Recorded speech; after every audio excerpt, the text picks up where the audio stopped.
लंबाई। राजस्थान में लंबाई की बात करें तो कितनी है, 550 किलोमीटर। कितनी है, 550 किलोमीटर।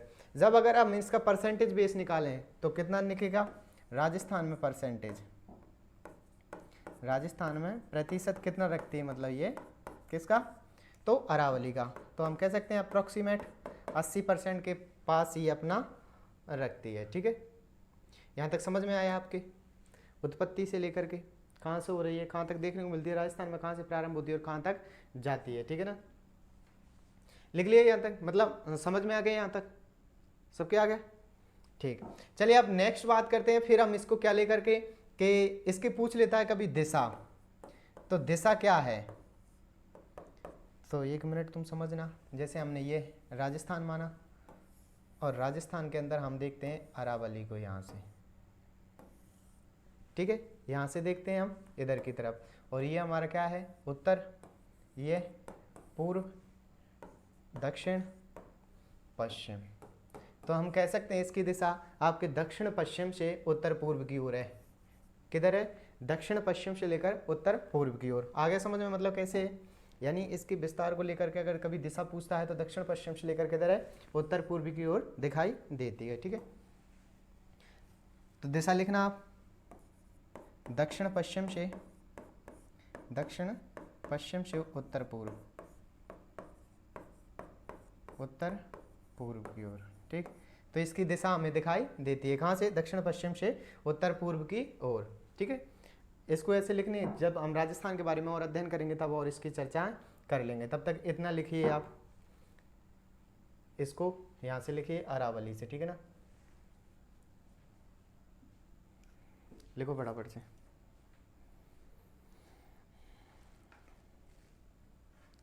समझ में आ गया ना सबको, कैसे हुई थी, वेरी गुड।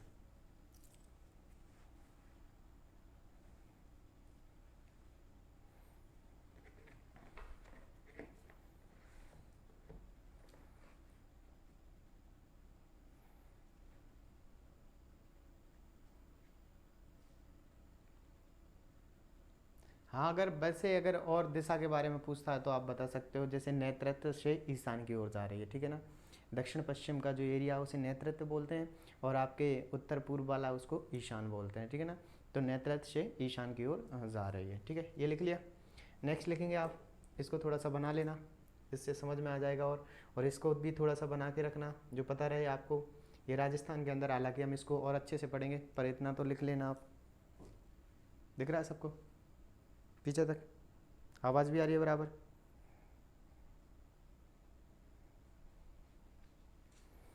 बिल्कुल बिल्कुल।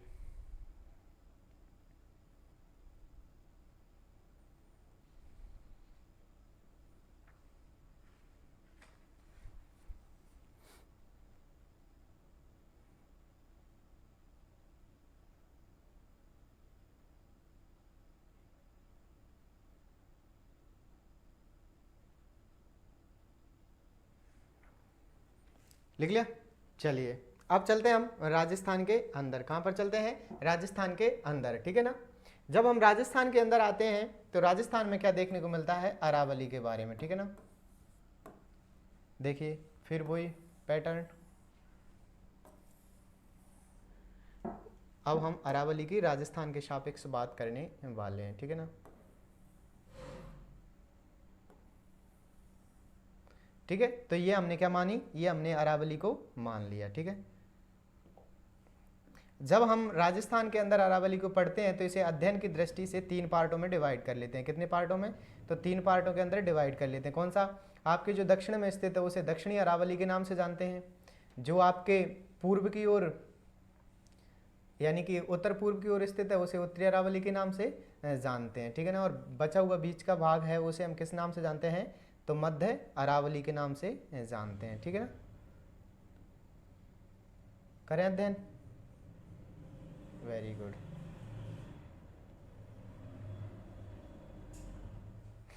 मन लगता है ऐसे, हाँ तो अब लगा लेना। ठीक है, तो जब हम अरावली की बात कर रहे हैं तो अरावली को अध्ययन की दृष्टि से कितने पार्टों में डिवाइड कर लेते हैं हम, लिख लेना, अध्ययन की दृष्टि से, अध्ययन की दृष्टि से 3 भागों में विभाजित कर देते हैं। ठीक, अब 3 भाग कौन कौन से आपके, 1 2, ठीक। और मैं बात करूं आप सबसे पहले इस वाली को नाम दिया हमने दक्षिण अरावली, क्या, दक्षिण अरावली। इस वाली को नाम दिया हमने मध्य अरावली, कौन सा, मध्य अरावली। और इसको उत्तरी अरावली, कौन सा, उत्तरी अरावली नाम दिया, ठीक है ना। हम अरावली को 3 भागों के अंदर विभाजित कर लेते हैं, आपके दक्षिणी अरावली, मध्य अरावली और उत्तरी अरावली। अब दिख जाएगा, ठीक है, यहाँ से मान लिया, ठीक है, और ऊपर मान लो आप यहाँ से,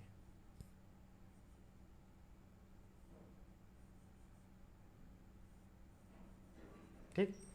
तो इस वाली पार्ट को हमने क्या नाम दे दिया, दक्षिण अरावली, इसको मध्य अरावली और इसको उत्तरी अरावली। अब यहाँ से क्वेश्चंस कैसे पूछे जाते हैं, तो क्वेश्चंस यहाँ से बनता है कि आपसे पूछ ले दक्षिण अरावली की सबसे ऊंची चोटी कौन सी है। तो सबसे पहले अरावली को हमने 3 पार्टों में डिवाइड किया, दक्षिणी अरावली, मध्य अरावली और उत्तरी अरावली। जब हम दक्षिण की बात करते हैं तो दक्षिण में हमें सबसे ऊंची चोटी देखने को मिलती है, और वो चोटी कौन सी है, तो वो चोटी है आपके, वेरी गुड, कौन सी है, तो गुरु शिखर, कौन सी, गुरु शिखर। तो इसको लिख सकते हो तुम, गुरु शिखर, ठीक। और गुरु शिखर की जब हम ऊंचाई की बात करते हैं तो 1722, और कहीं कहीं कितना मिल जाता है, 1727, क्योंकि क्या कर देते हैं, उसकी जो मंदिर है, मंदिर को जोड़ देते हैं तो 27 है, और बाद में की छोटी छोटी तक रखते हैं तो 1722 मीटर देखने को मिलता है। जब हम मध्य की बात करते हैं तो मध्य में हमें कौन सी देखने को मिलती है, वेरी गुड, कौन सी देखने को मिलती है,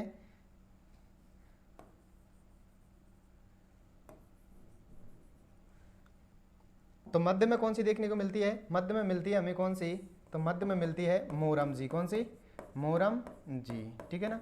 और इसकी बात करूं मैं, इसकी ऊंचाई है 934 मीटर, कितनी है, 934 मीटर। वहीं बात करूं एक और देखने को मिलती है यहाँ पर तारागढ़, और तारागढ़ की ऊंचाई की बात करते हैं तो हम कितनी मिलती है यहाँ पर देखने को, 873 मीटर, ठीक है। जब हम उत्तर अरावली की ओर जाते हैं, किस अरावली में, उत्तरी अरावली में, और उत्तरी अरावली में देखने को मिलती है हमें रघुनाथगढ़, कौन सी, रघुनाथगढ़। और रघुनाथगढ़ है कहाँ पर, तो सीकर के अंदर। और जब हम इसकी ऊंचाई की बात करते हैं तो 1055 मीटर है, कितनी है, 1055 मीटर। जब हम मोरम जी की बात करते हैं तो ये कहाँ पर है आपकी, अजमेर में, कहाँ पर है, अजमेर के अंदर। और मैं जब वहीं बात करूँ आपसे तारागढ़ को लेकर, तो तारागढ़ भी कहाँ देखने को मिलती है, तारागढ़ भी हमें अजमेर के अंदर देखने को मिलती है, ठीक, कहाँ देखने को मिलती है, अजमेर में। जब हम गुरु शिखर की बात करते हैं तो गुरु शिखर देखने को मिलती है आपके आबू, और आबू है आपके सिरोही के अंदर, ठीक है। तो वापस से आपको समझ में आया, अध्ययन की दृष्टि से हम अरावली को 3 पार्टों के अंदर डिवाइड कर देते हैं, और 3 पार्ट कौन कौन से हो जाते हैं हमारे पास में, वो हो जाता है सबसे पहले कौन सा, तो आपका दक्षिणी अरावली। और दक्षिणी अरावली की सबसे ऊंची चोटी पूछता है तो कौन सी हो जाती है हमारे सामने, गुरु शिखर, 1722 या 1727 मीटर।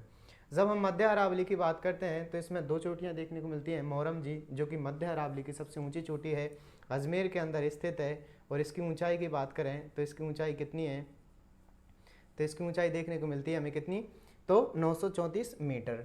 वहीं दूसरी चोटी देखने को मिलती है हमें कौन सी, वो देखने को मिलती है तारागढ़, वो भी अजमेर के अंदर है, 873 मीटर। थर्ड, जब हम उत्तर अरावली की ओर जाते हैं तो उत्तर अरावली में देखने को मिलती है हमें रघुनाथगढ़, जिसकी 1055 मीटर के साथ उत्तरी राजस्थान की सबसे ऊंची चोटी है, ठीक है। यहाँ तक समझ में आ गया। राजस्थान को हम अध्ययन की अरावली को अध्ययन की दृष्टि से कितने पार्टों में बांट रहे हैं, 3, ठीक है। तो पहले इसको बनाओ, फिर उसके बाद में आगे चलते हैं। दिख रहा है ना, ये लिख लेना, राजस्थान में अध्ययन की दृष्टि 3 भागों में बांटा गया है।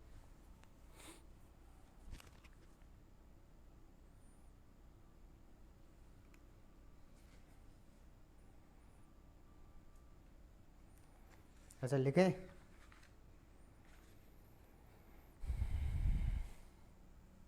चलिए। तो देखिए सबसे पहले आप वो समझ में आ गया ना, बांट डाला था वो।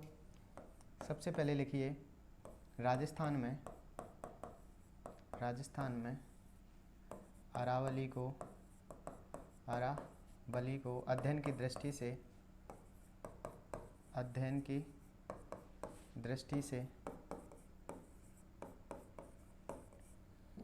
3 भागों में विभाजित किया गया है। 3 भागों में विभाजित किया है।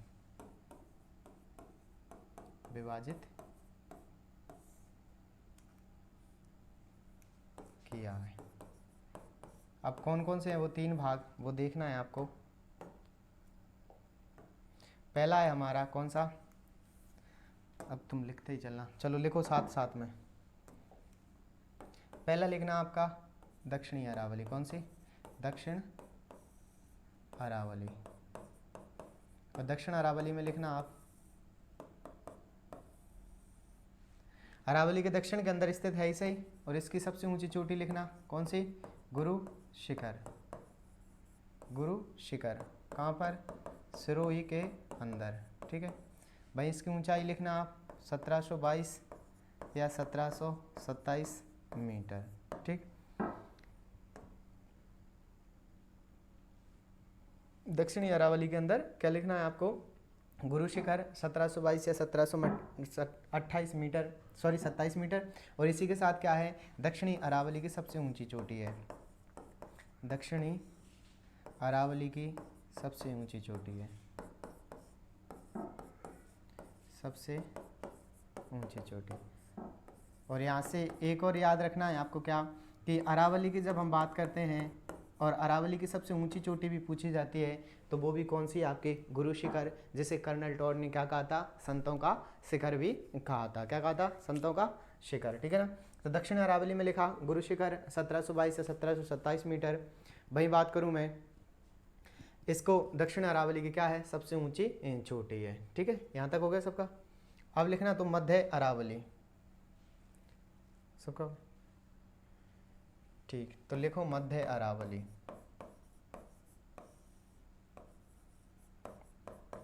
और जब हम मध्य अरावली की बात करते हैं तो हमें इसका विस्तार किस में देखने को मिलता है? तो अजमेर के अंदर देखने को मिलता है। और इसकी सबसे ऊंची चोटी है, सबसे ऊंची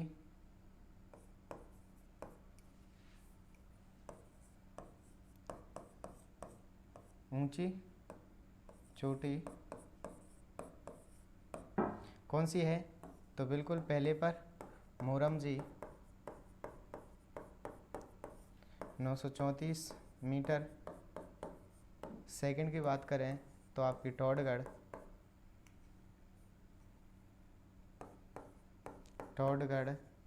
और टॉडगढ़ की बात जब हम करते हैं तो टॉडगढ़ कितना देखने को मिलता है? तो टॉडगढ़ की देखने को मिलती है हमें 873 मीटर। ठीक, 873 मीटर। इसी के साथ क्या है? ये मध्य अरावली की सबसे ऊंची चोटी है। फिर बात करते हैं हम किसकी?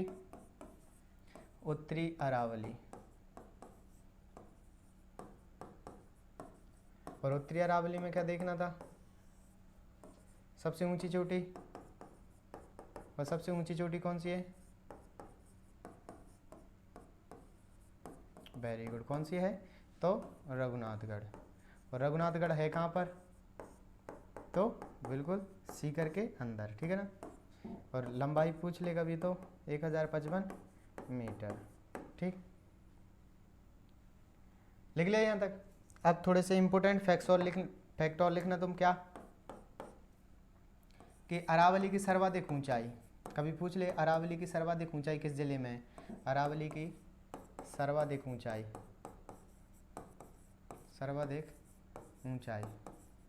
तो अरावली की सर्वाधिक ऊंचाई कहाँ देखने को मिलती है हमें? सिरोही में। वेरी गुड, कहाँ पर? सिरोही के अंदर। ठीक है, आगे बात करूं मैं अरावली की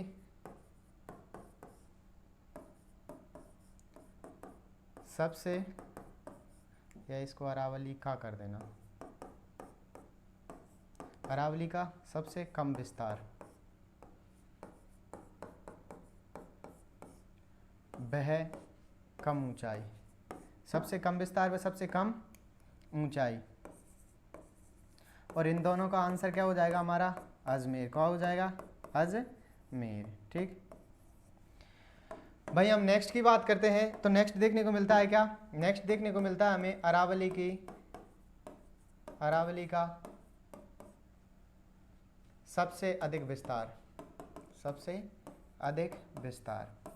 तो अरावली का सर्वाधिक विस्तार किस में देखने को मिलता है, तो वेरी गुड, किसके अंदर, उदयपुर के अंदर। ठीक, लिखिए अरावली का सबसे, अगर हम ऊंचाई की बात करते हैं चोटियों में तो कौन सी देखने को मिलती है हमें, गुरु शिखर आपके सिरोही के अंदर। वही बात करें अरावली का सबसे कम विस्तार व सबसे कम ऊंचाई तो कहाँ देखने को मिलेगी, अजमेर के अंदर। वही बात करें अरावली का सबसे अधिक विस्तार यानी फैलाव तो कहाँ देखने को मिलता है, उदयपुर के अंदर। ठीक है, लिखिए तो फटाफट से।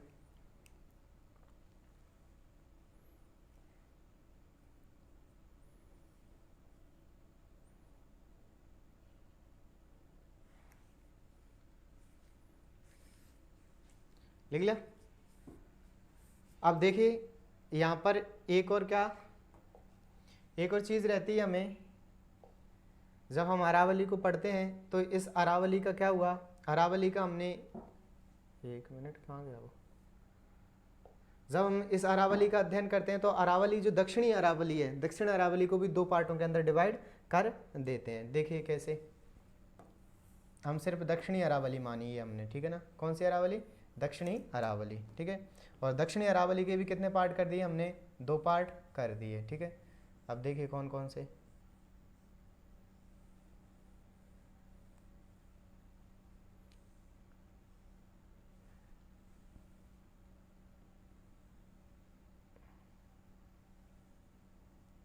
ठीक। तो सबसे पहले तो लिखें कि ये है कौन सी अरावली, तो दक्षिणी अरावली, दक्षिण अरावली। और जब हम दक्षिण अरावली को पढ़ रहे हैं तो इसके कितने पार्ट कर देंगे, इसके दो पार्ट कर देते हैं। कौन कौन से, वेरी गुड, ठीक। यहाँ से मान लिया हमने दो पार्ट कर दिए, और इस वाली को नाम दिया हमने क्या, इस वाली को नाम दिया हमने आबू,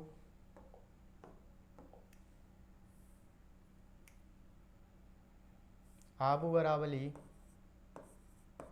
या आबू पर्वत, आबू पर्वत या अर्बुद, अर्बुद। ठीक है ना। और जब हम इसकी सबसे ऊंची चोटी की बात करते हैं तो इसकी सबसे ऊंची चोटी कौन सी देखने को मिलती है, गुरु शिखर। कौन सी, गुरु शिखर।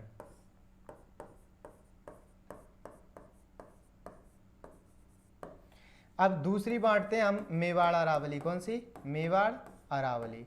और मेवाड़ अरावली की सबसे ऊंची चोटी की बात करते हैं तो वो आपकी कौन सी है, जरगा। कौन सी है, जरगा। ठीक है ना।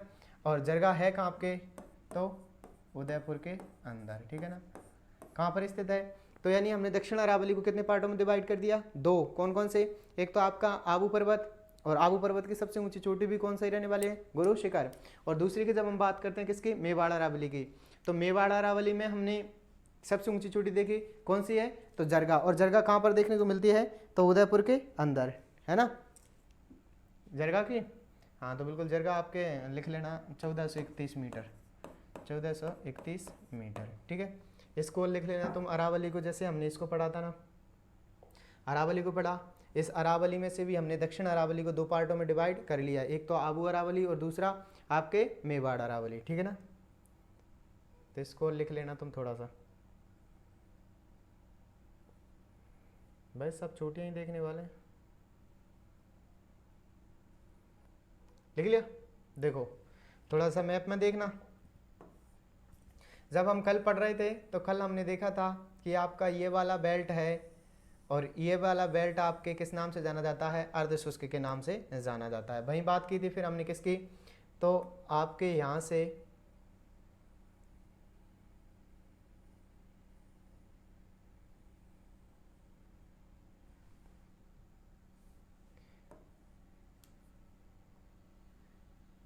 यहाँ से बात की थी, तो ये वाला क्षेत्र कौन सा देखने को मिलता है हमें, अर्ध शुष्क देखने को मिलता है, ये शुष्क देखने को मिलता है। और वहीं बात की थी हमने, ठीक है ना, आपके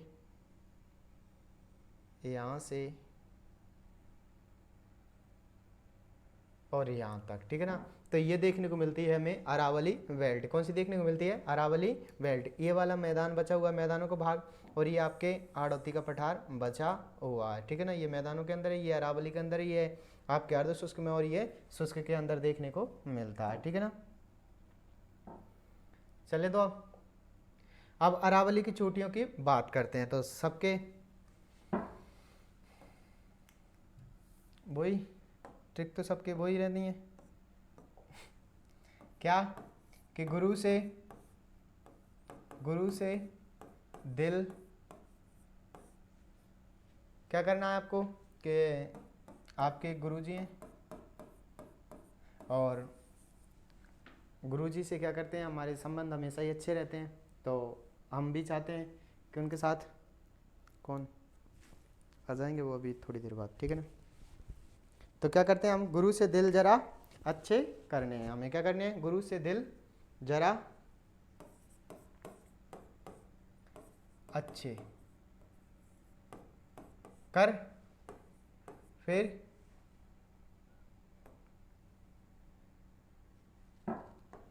गुरु से दिल जरा अच्छे कर, फिर आपको क्या करना है, ऋषि का सज्जन मोर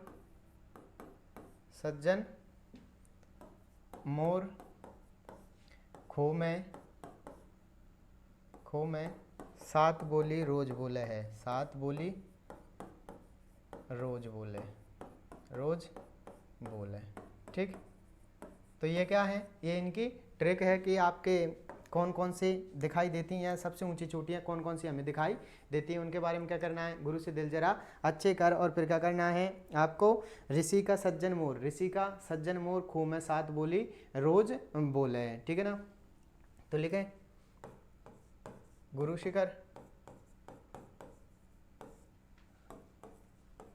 शेर, दिलवाड़ा, जरगा,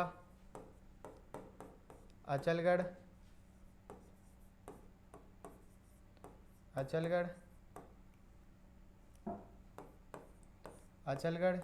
और फिर आपका कुंभलगढ़, ठीक, ऋषि, ठीक, सज्जनगढ़, ठीक है ना। फिर मोरम जी, खो, सायरा, आपके रोजा भाकर, ठीक है ना। अच्छा, बिलाली, ठीक। तो ये कुछ चोटियां हो जाती हैं, कौन से, गुरु से दिल जरा अच्छे कर, और फिर क्या करना है आपका, सज्जन ऋषि का जो मोर है वो खो में सूत, क्या करना है, खो में सात बोली रोज बोले है, ठीक है ना। बिल्कुल, खोगल नहीं लिख तो लिया, खो जयपुर के अंदर, ठीक है ना। तो ये क्या है, ये कुछ याद करने के, तो वापस से बोलेंगे आपका, गुरु से दिल जरा अच्छे कर, कुंभा ऋषि का सज्जन मोर खो में सात बोली रोज बोले, क्या करना है, कुंभा ऋषि का जो सज्जन मोर है वो आपके गुरु से दिल जरा अच्छे कर, ठीक है ना, और फिर कुंभा ऋषि का सज्जन मोर खो में सात बोली रोज बोले, ठीक है ना। अच्छा, नहीं लिखा क्या, चलो अब लिख लो, कमलनाथ, ऋषिकेश भी कर लेना इसको, ठीक है ना। तो ये क्या है, कुछ चोटियां हो जाती हैं, ठीक है ना। तो इनको लिखें सबसे पहले आप सबकी बिल्कुल बताएंगे अभी। तो फिर ठीक है, आप तुम ऐसे मत लिखो, तुम ऐसे लिखो, आप एक तरफ डालना, कैसे, गुरु से दिल जरा अच्छे कर, तो एक तरफ तो लिख लेना तुम यहाँ पर ट्रिक, ठीक। दूसरी तरफ लिखना आप चोटी,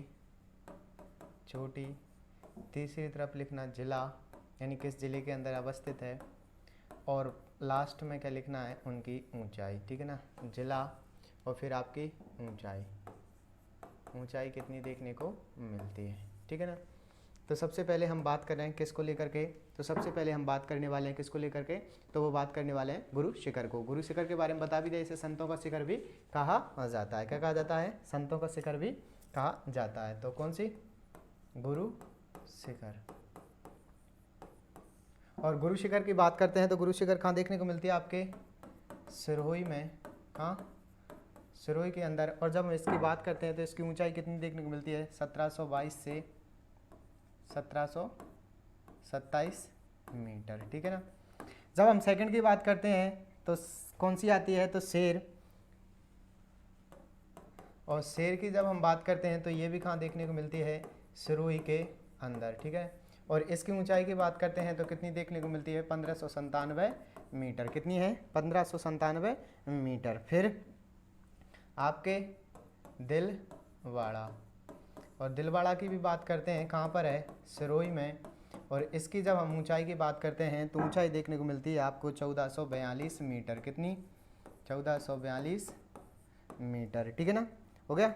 आगे जब हम बात करते हैं तो जरगा, और जरगा को देख के भी आए थे हम। जो मेवाड़ अरावली है उसकी सबसे ऊंची चोटी है, और जरगा है आपके उदयपुर में। और जब हम इसकी ऊंचाई देखी तो 1431 मीटर। कितनी थी?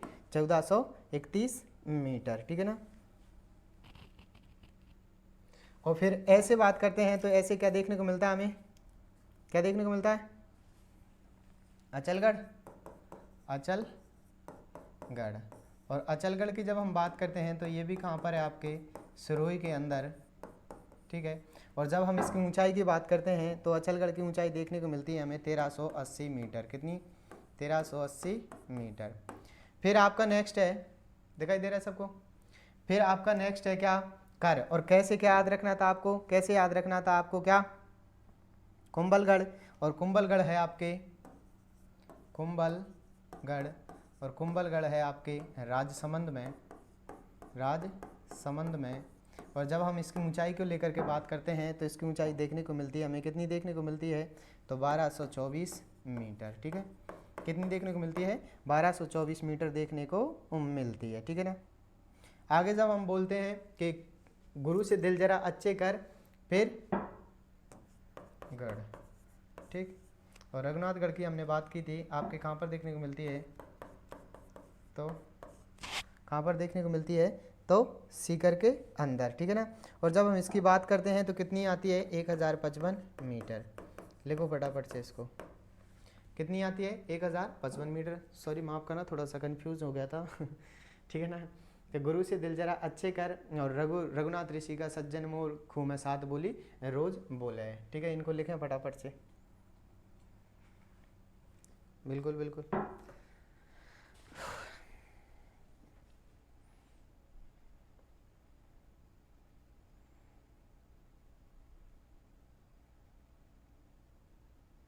लिख लिया? चलो नेक्स्ट। तो अब आपको क्या याद करना है कि जो गुरु से तो दिल जला अच्छे हो गए हमारे, अब रघुनाथ ऋषि का क्या करना है? रघुनाथ ऋषि का सज्जन मोर खो में सात बोली रोज बोले,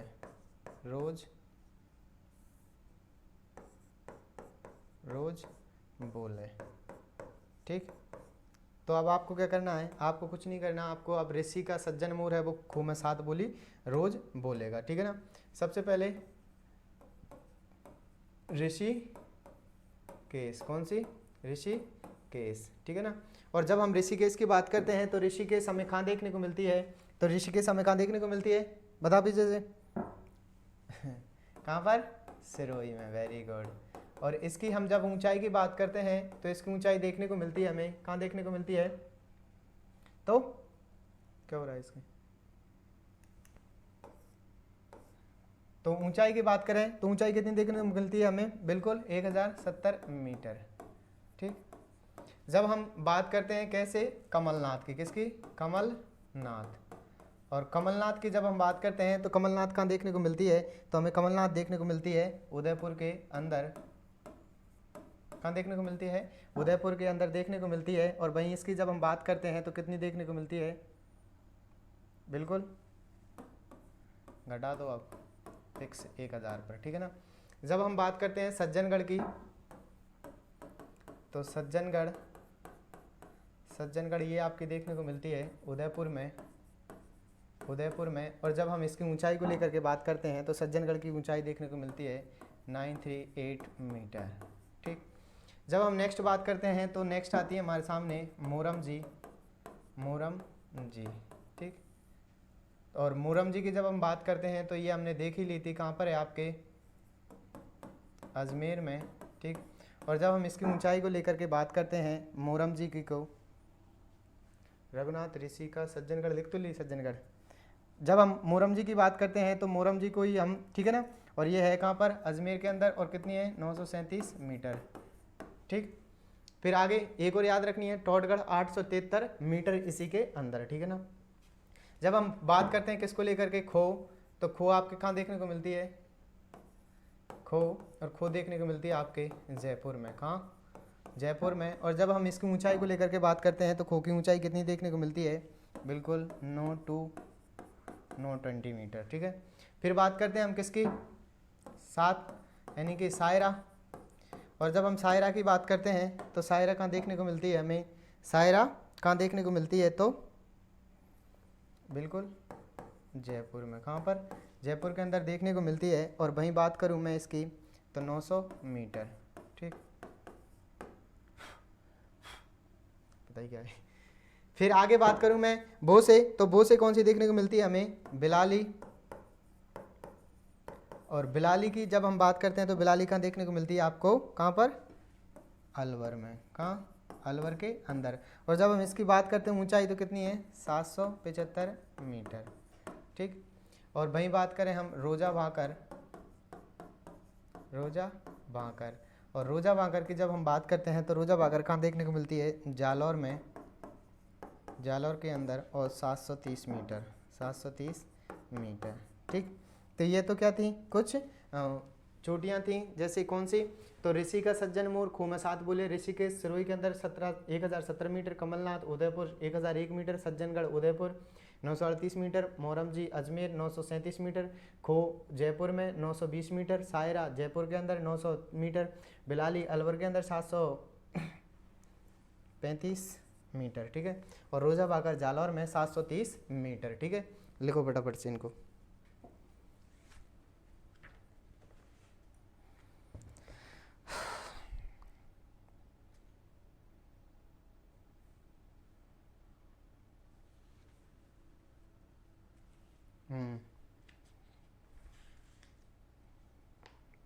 बिल्कुल,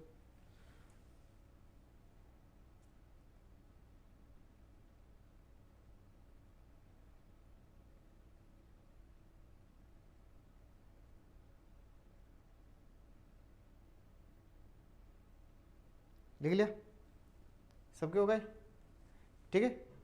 चलिए एक बार फिर से पुनः दोहरा लीजिए आप।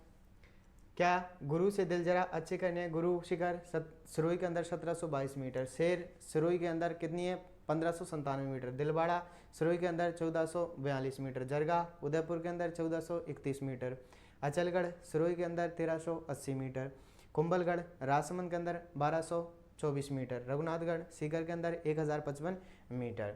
भाई मैं आपसे नेक्स्ट बात करूं, ऋषिकेश सिरोही के अंदर 1017 मीटर, कमलनाथ उदयपुर में 1001 मीटर, सज्जनगढ़ उदयपुर में आपका 938 मीटर, मोरम जी आपके अजमेर में 937 मीटर, टोडगढ़ अजमेर के अंदर 873 मीटर, खो आपके जयपुर के अंदर 920 मीटर है, सायरा जयपुर के अंदर 900 मीटर है, और बिलाली आपके अलवर में है 1735 मीटर है, रोजा भाकर जालौर में है और 730 मीटर है, ठीक है। सबने लिख लिया, ठीक। अब हम क्या बात करते हैं, अब थोड़ा सा बात करते हैं किसको लेकर, दर्रों को। किसको लेकर गए, तो दर्रे होते क्या हैं, तो देखिए दो पर्वतों के बीच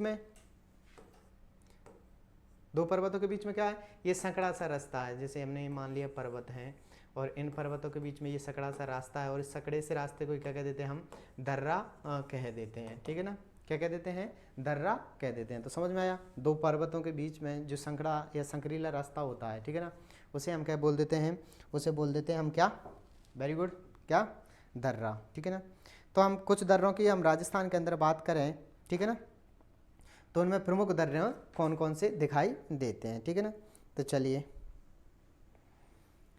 नाम लिख लें, कौन से के अंदर देखने को मिलते हैं, ठीक है ना। तो चलिए, अरावली के प्रमुख दर्रे, अरावली के प्रमुख दर्रे, ठीक। सबसे पहले मैं आपको बताऊं अरावली के प्रमुख दर्रे, तो आपको अजमेर, ठीक। तो अजमेर में आपको दो याद रखने हैं, कौन कौन से, एक तो आपको याद रखना है कौन सा, परवारिया,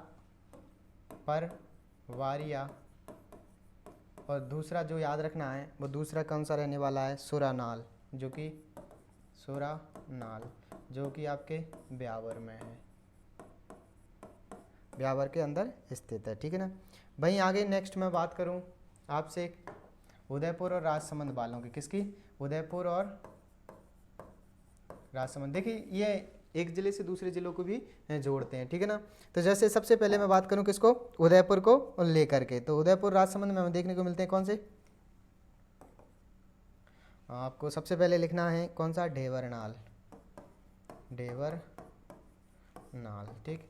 सेकंड की बात करूं, सेकंड आपको लिखना है कौन सा, तो फुलवाड़ी की नाल, फुलवाड़ी की नाल, ठीक।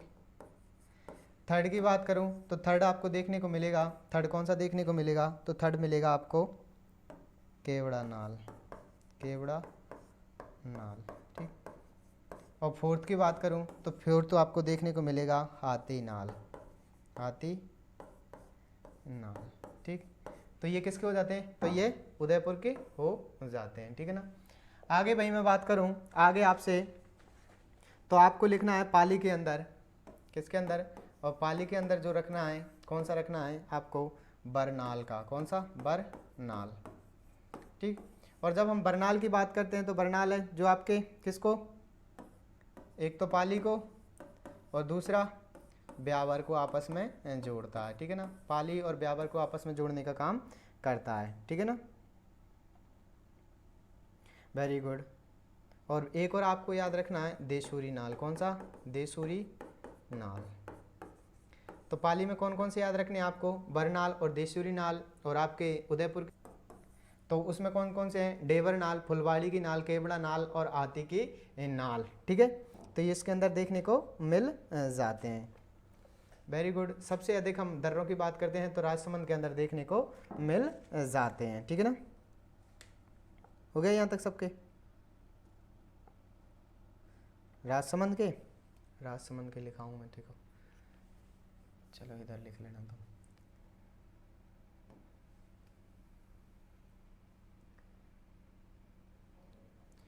अब लिखने हैं आपको राजसमंद के, ठीक है ना, राजसमंद।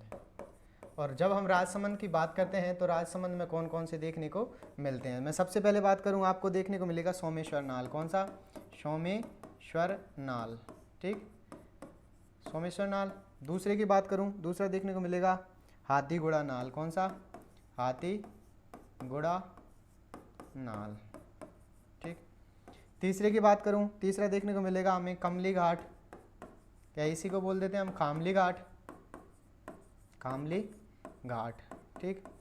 आगे की बात करूं, आगे देखने को मिलता है हमें गौरम घाट, और ये तो प्रसिद्ध भी है, वो ट्रेन के नज़ारे है ना।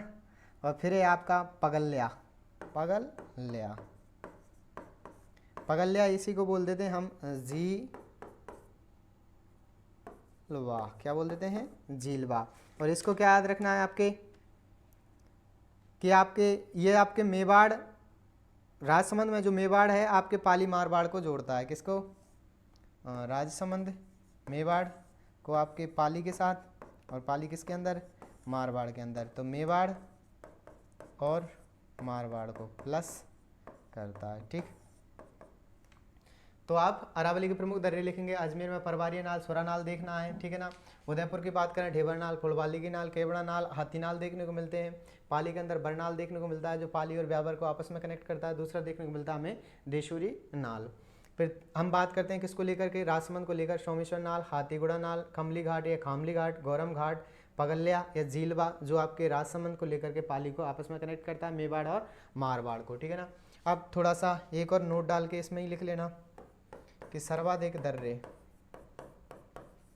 सर्वाधिक दर्रे, तो सर्वाधिक दर्रे कहाँ देखने को मिलते हैं, वेरी गुड, राजसमंद में। कहाँ, राजसमंद में, ठीक।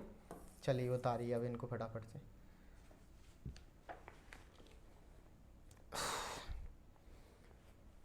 बस थोड़ा सा और, बिल्कुल अरावली के महत्व और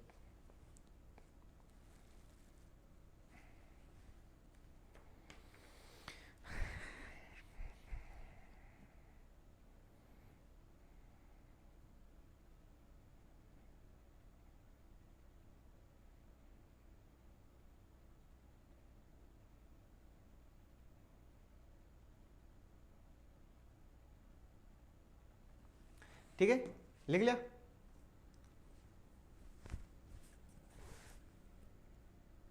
लिखो तो लिखो।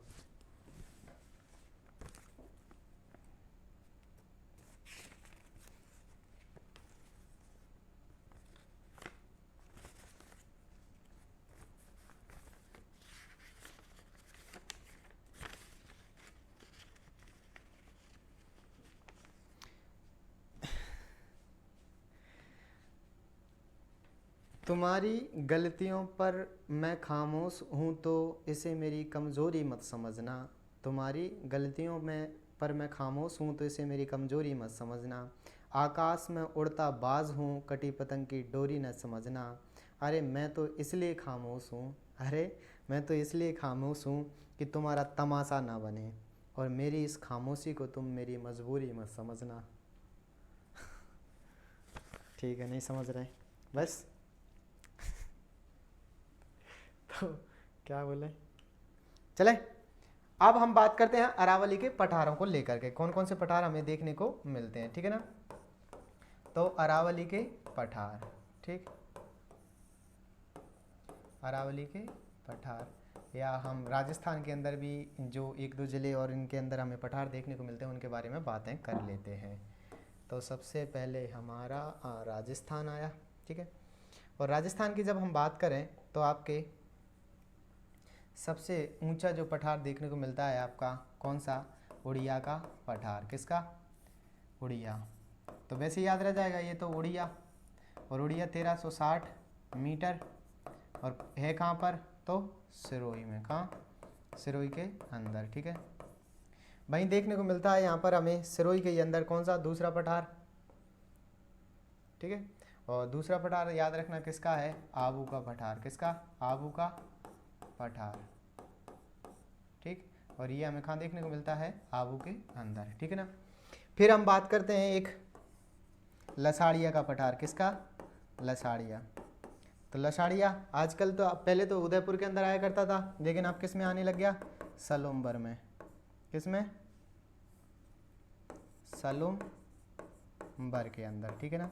और ये क्या है आपके जयसमंद झील के पूर्व में स्थित है। कहाँ पर है, जयसमंद के पूर्व में स्थित है, पूर्व में स्थित है, ठीक है।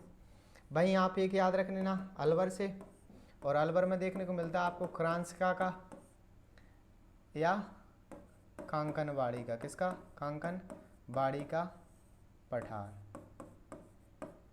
तो क्रांसका या कांकनबाड़ी का पठार कहाँ देखने को मिलता है हमें, अलवर के अंदर। भाई मैं थोड़ी सी और बात करूं तो आपका एक देखने को मिलता है भौराट का। किसका, भौराट का। तो भौराट का पठार की हम क्या बात करते हैं, तो आपके राजसमंद से लेकर के उदयपुर तक, ठीक है ना। और अगर प्रॉपर लोकेशन पूछता है तो कुंभलगढ़, और कुंभलगढ़ से लेकर के कहाँ पर है आपके गोगुंदा तक। कहाँ तक, गोगुंदा तक, ठीक है ना। इसी के साथ में क्या याद रखना है, ये राजस्थान का सेकंड सबसे ऊंचा पठार है। सबसे ऊंचा पठार, ठीक। सेकंड सबसे ऊंचा पठार पूछता है तो कौन सा हो जाता है, वो हमारा भौराट का पठार, ठीक है। लास्ट में एक और बचा हुआ है हमारे पास में, कहाँ लिखें उसको, चलो इसको सॉर्ट कर दो।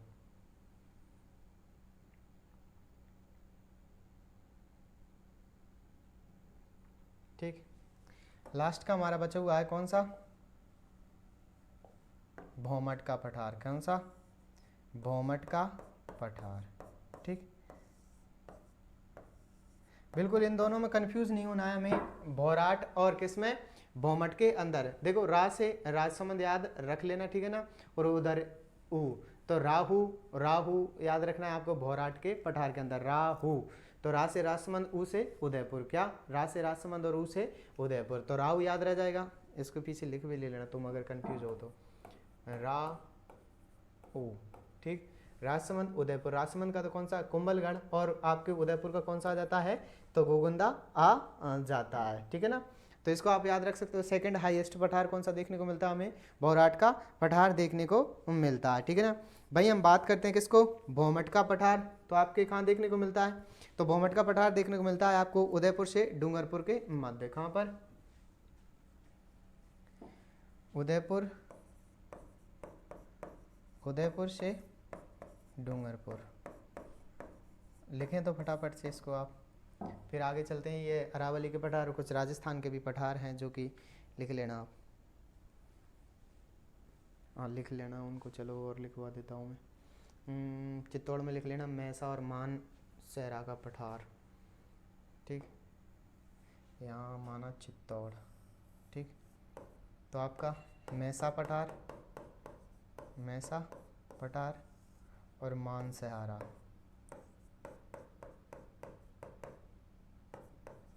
मानसहरा, तो ये दोनों के दोनों कहाँ देखने को मिलते हैं हमें, चित्तौड़गढ़ में,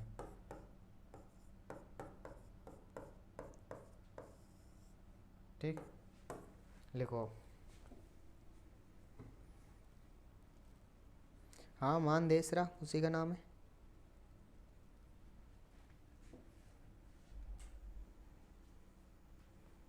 अच्छा तो तुम लिख ही लो, ऊपर तो लिखो पहले जब तक, मानदेसरा कर लो इसको, मानदेसरा,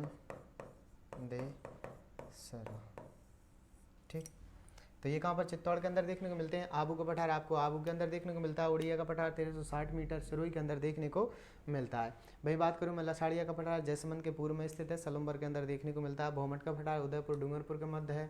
भौराट का पठार राजसमंद उदयपुर के मध्य स्थित है। राहु से याद रख लेना, कुंभलगढ़ और गोगुंदा के मध्य। और सेकंड हाईएस्ट ऊंचा पठार देखने को मिलता है क्रांस का या कांकनवाड़ी का पठार कौन सा है, तो अलवर के अंदर स्थित है, ठीक है। लिखिए फटाफट से।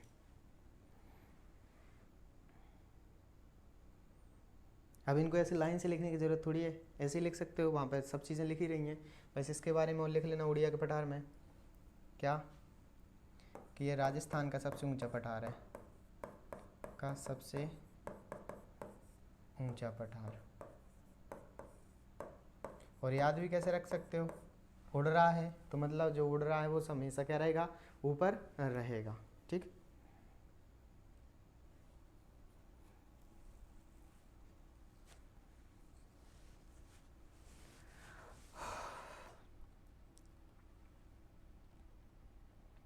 बिल्कुल बिल्कुल। किसमें, भौमट में, तो भौमट में आपके सर्वाधिक जो जनजाति पाई जाती है भील, लिखना चाहो तो लिख लेना, नहीं तो स्किप मार देना।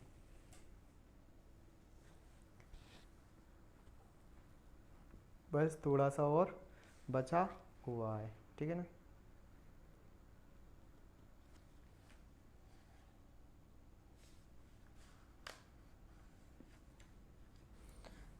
कुछ पहाड़ियाँ पहाड़ियाँ भी हैं, मंगरा फंग,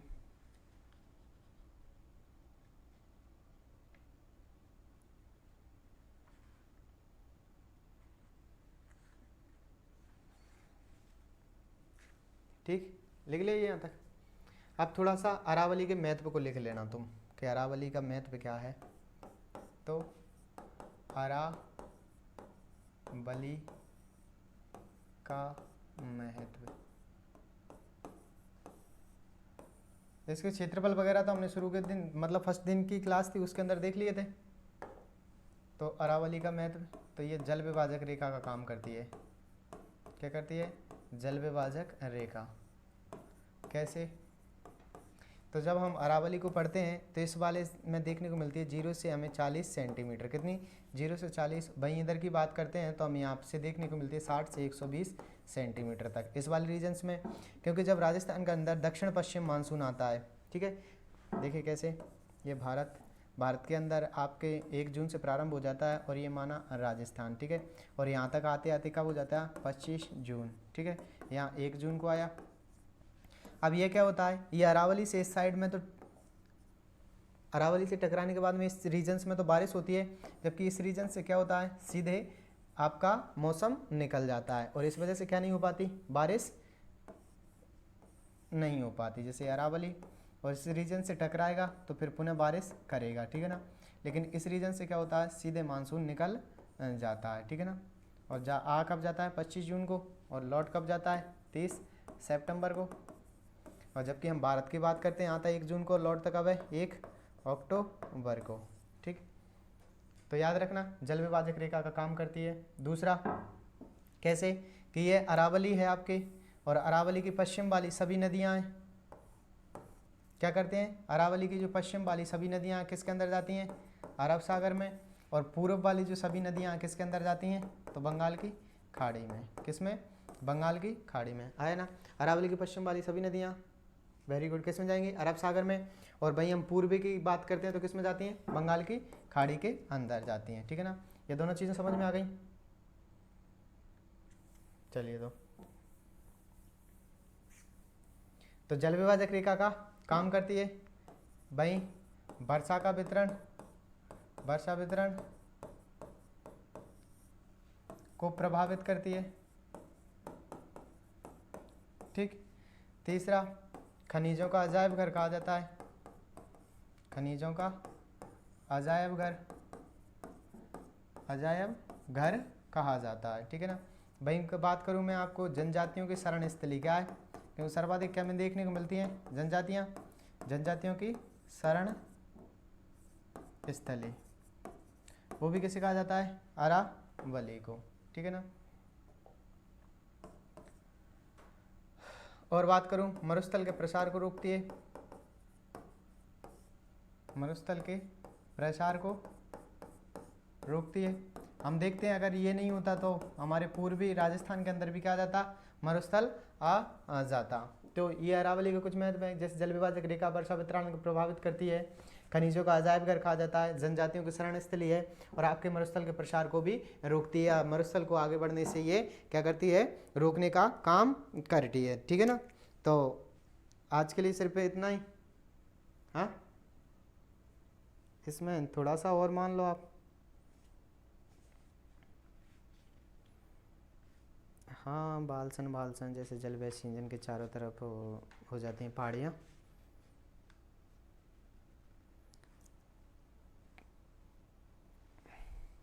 चलो तुम पहले इसको लिखो, तुम काउंट करो, फिर देखते हैं टाइम है क्या अपने पास, टाइम है क्या?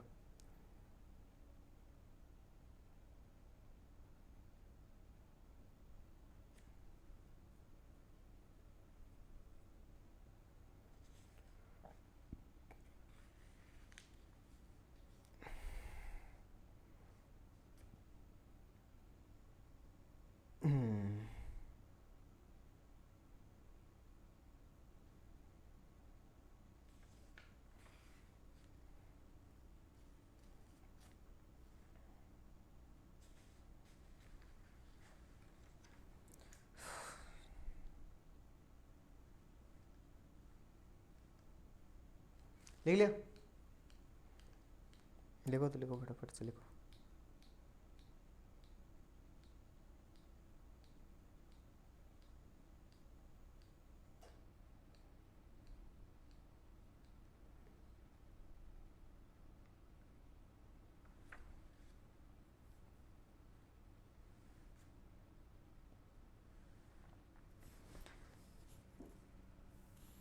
एक और जैसे इम्पोर्टेंट्स है, इसको भी इसके साथ लिख लेना, देश एरो।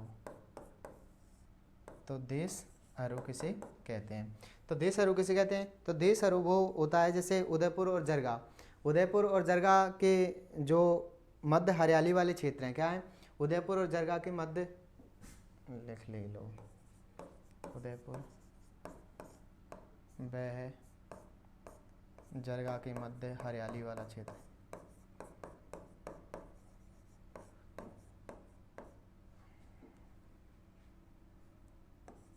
अरे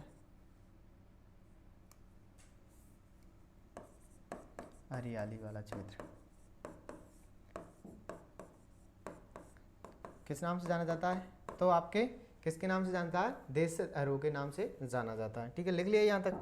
अब थोड़ा सा और लिख लेना तुम, जैसे कभी पूछ ले रोजा भाकर, रोजा भाकर, इसराना भाकर,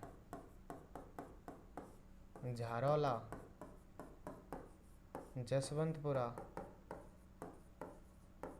सभी के सभी कहाँ देखने को मिलती हैं? जालौर के अंदर। ठीक,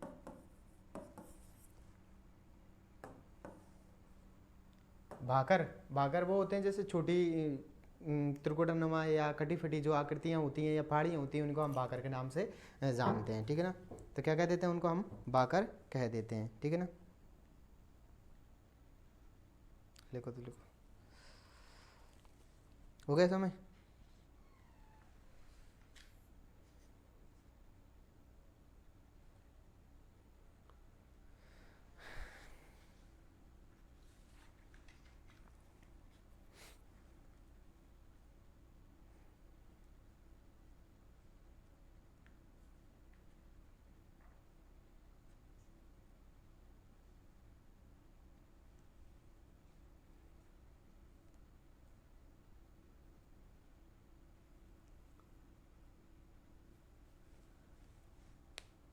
हाँ, बेल का मंगरा सिरोही के अंदर है और रेल का मंगरा राजसमंद में। लिखना, बेल का मंगरा, बेल का मंगरा सिरोही, और आपका रेल का मंगरा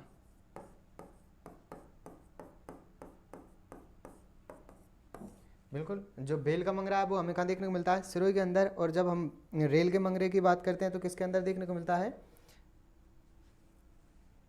राजसमंद में। ठीक, राजसमंद के अंदर। ठीक,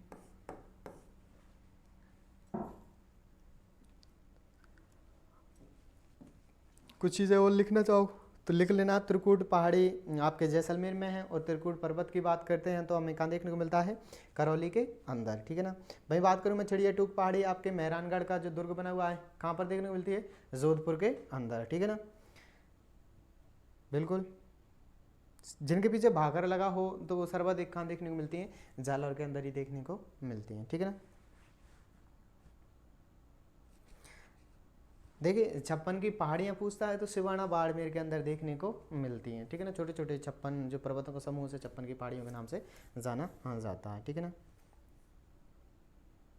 हाँ, नाकोड़ा पर्वत जिसे राजस्थान का मेवनगर कहा जाता है, लिख लेना आप। चलो तो लिखो तो लिखो, मैं थोड़े सा और लिखवाई देता हूँ, 5 मिनट और सही। लिखो, नागौड़ा पर्वत को राजस्थान का मेवनगर कहा जाता है। और दूसरा याद रखना, पीपलूद हिल्स जिसे राजस्थान का लघु माउंट आबू कहा जाता है, या राजस्थान का जो पश्चिमी राजस्थान का है वो माउंट आबू है। सुंदा पर्वत जालौर के अंदर है। और यहाँ पर इसे क्या याद रखना, फर्स्ट रोपवे 2006 का बालू संरक्षित क्षेत्र है।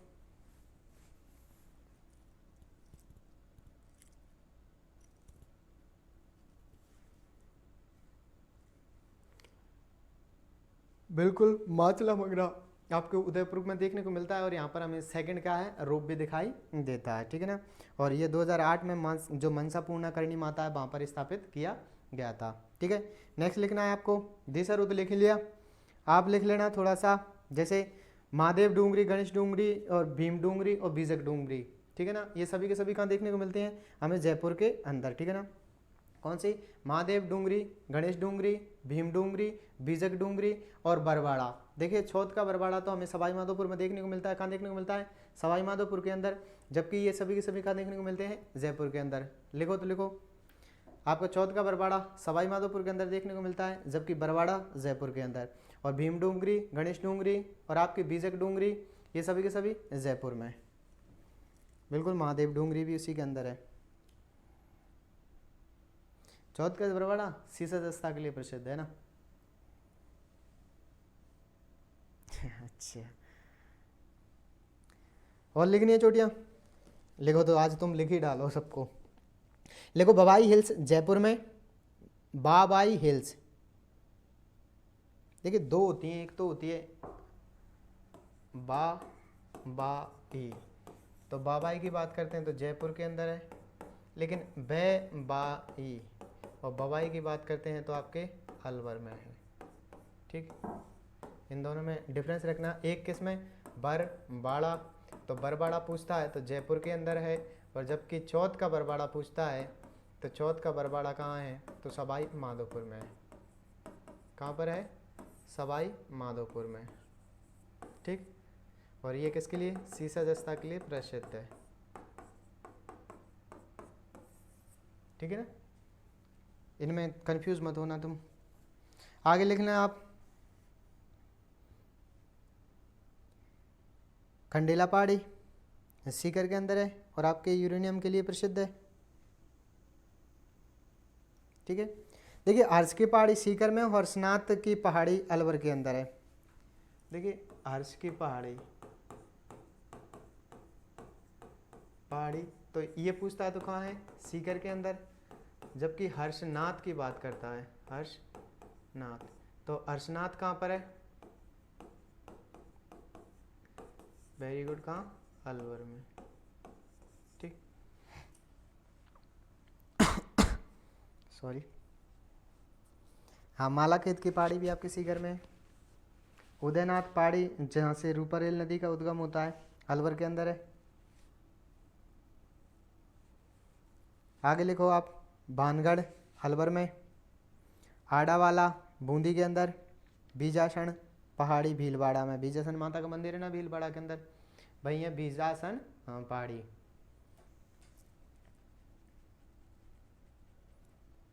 तो वापस से दोहरा रहा हूँ मैं, देखो महादेव, वापस से बोलना, महादेव डूंगरी, गणेश डूंगरी, भीम डूंगरी, बीजक डूंगरी, बरवाड़ा, ये सभी के सभी कहाँ पर है? जयपुर के अंदर। फिर बात करूँ बरवाड़ा कहाँ देखना? जयपुर के अंदर। लेकिन चौथ का बरवाड़ा पूछे सवाई माधोपुर के अंदर, बाबाई की पूछे तो जयपुर में है, और बबाई की पूछे तो अलवर के अंदर है। हर्ष की पहाड़ियाँ पूछता है सीकर में, लेकिन हर्षनाथ की पहाड़ियाँ पूछता है तो अलवर के अंदर है। ठीक है ना, हो गया यहाँ तक सबका। सेबर की पहाड़ी लिख लेना, जयपुर में। ईगल और चील का टीला, ये भी दोनों जयपुर में। बैराट पहाड़ियाँ भी जयपुर में। बाणगंगा नदी, जहाँ से अर्जुन की गंगा जिसे बोला जाता है। हाँ, तो लिखो फटाफट से। माल खेत की बोल तो देसी कर के अंदर है।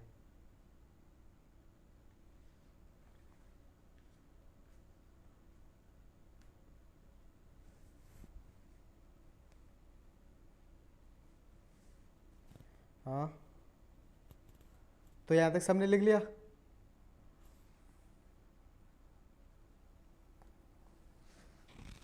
हाँ हाँ, गिरवा तस्त्रीनुमा पहाड़ियाँ भी होती हैं जैसे ऐसे। ठीक,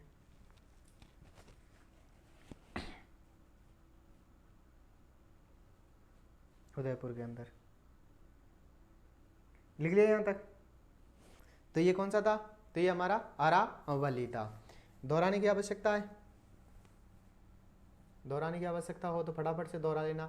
हमने आज अरावली को पढ़ा था। बलित निर्माण का दर प्राचीन समय अनुसार अवशिष्ट वर्तमान में और प्री कैम्ब्रियन काल में इसका निर्माण हुआ था। फिर बात करें आपके ये अरब सागर से उत्पन्न होती खेड़ ब्रह्मा गुजरात से रायसीना हिल्स तक आबूसिरोही से खेतड़ी के अंदर देखने को मिलती है। कुल लंबाई की बात करें 692 किलोमीटर है। राजस्थान में 550 किलोमीटर। राजस्थान 80% इसका हिस्सा अपने पास रखता है। जब इसकी हम दिशा की बात करते हैं दक्षिण पश्चिम से उत्तर पूर्व की ओर दिखाई देती है। ठीक है ना। इसके बाद में बात की थी हमने अरावली को अध्ययन की दृष्टि से 3 पार्टों में हुआ था। दक्षिण अरावली, मध्य अरावली और उत्तरी अरावली। दक्षिण अरावली की गुरु शिखर 1722 से 1727 मीटर है। मध्य अरावली की बात करते हैं तो कौन सी है आपके? बिल्कुल कौन सी है? तो मध्य अरावली की देखने को मिलती है मोरमजी और टॉडगढ़। मोरमजी 934 मीटर और टॉडगढ़ 873 मीटर। जब हम रघुनाथगढ़ की बात करते हैं तो सीकर के अंदर दिखाई देती है, ठीक है। और 1055। दक्षिणी अरावली को पुनः हम दो भागों में बांट देते हैं, कौन कौन सी, मेवाड़ अरावली और दूसरा आबू अरावली। आबू का कौन सा है, गुरु शिखर 1722 या 1727 मीटर, और दूसरा जरगा उदयपुर में 1431 मीटर। आगे बात करूं मैं, राजस्थान में अरावली अध्ययन की दृष्टि से 3 भागों में विभाजित किया गया है आपके, ठीक है ना, और इनकी बातें हमने करी ली। और सबसे ऊंचाई की बात करते हैं, सिरोही के अंदर सबसे कम ऊंचाई सबसे कम विस्तार अजमेर के अंदर, और फिर आपके सबसे अधिक विस्तार कौन से में देखने को मिलता है, उदयपुर के अंदर, ठीक है ना। फिर क्या याद करना था, गुरु सिद्धल जराचेकर और आपके जो ऋषि का सज्जन मूर्ख में 7 बोली रोज मिले, ठीक है। गुरु शिखर सिरोही के अंदर है, शेर सिरोही के अंदर है, दिलवाड़ा सिरोही में, और ऊंचाइयों की ज़्यादा याद मत करना, गुरु शिखर, शेर और दिलवाड़ा और जरगा तक याद कर लेना। और 3 वो जो हमने पढ़ के आए थे, कौन सी अरावली की कौन सी ऊंची चोटी है और उसकी कितनी ऊंचाई देखने को मिलती है उनको बस। फिर जरगा उदयपुर के अंदर है, अचलगढ़ सिरोही के अंदर है, ठीक। और वहीं बात करूं मैं, कुंभलगढ़ राजसमंद के अंदर स्थित है, रघुनाथगढ़ सीकर में, ऋषिकेश सिरोही में है, कमलनाथ उदयपुर, सज्जनगढ़ उदयपुर, मोरमजी अजमेर, खो जयपुर, शायरा जयपुर, बिलाली अलवर, रोजा भाकर जालौर। प्रमुख दर्रे बात की थी, अजमेर में देखे थे 2 कौन से, परवारिया और शुरनाल जो ब्यावर में है। और उदयपुर की बात करते हैं हम तो उदयपुर में देखे थे डेबरनाल, फुलवाड़ी की नाल, केवड़ा नाल और हाथी नाल। सर्वाधिक दर्रों की बात करें, राजसमंद में पाली में देखा था बरनाल जो कि पाली और ब्यावर को आपस में कनेक्ट करता है, और तीसरा देशूरी नाल। जब हम राजसमंद की बात की थी कौन कौन से देखे थे, बोलेंगे सभी के सभी, सोमेश्वर नाल, हाथीगुड़ा नाल, कामली घाट या गामली घाट, गौरम घाट, पागल्या, जील्या जो कि आपके मेवाड़ मारवाड़ को जोड़ता है, यानी राजसमंद और पाली को। प्रमुख पठारों की बात करें, राजस्थान का सबसे ऊंचा पठार उड़िया का पठार 1360 मीटर, सेकंड हाईएस्ट पठार भोराट का पठार है जो आपके राजसमंद से उदयपुर के मध्य स्थित है। राजसमंद का कुंभलगढ़ और आपके उदयपुर का गोगुंदा 1200 मीटर, ठीक है ना। आगे बात करूं मैं, क्रांस का या कांकनबाड़ी का पठार, तो ये दोनों के दोनों कहाँ देखने को मिले थे, अलवर के अंदर। कहाँ पर, अलवर के अंदर, ठीक है ना। भाई बात करूँ लसाड़ी का पठार सलुम्बल में और जैसमंद झील के पूर्व में स्थित है, वेरी गुड।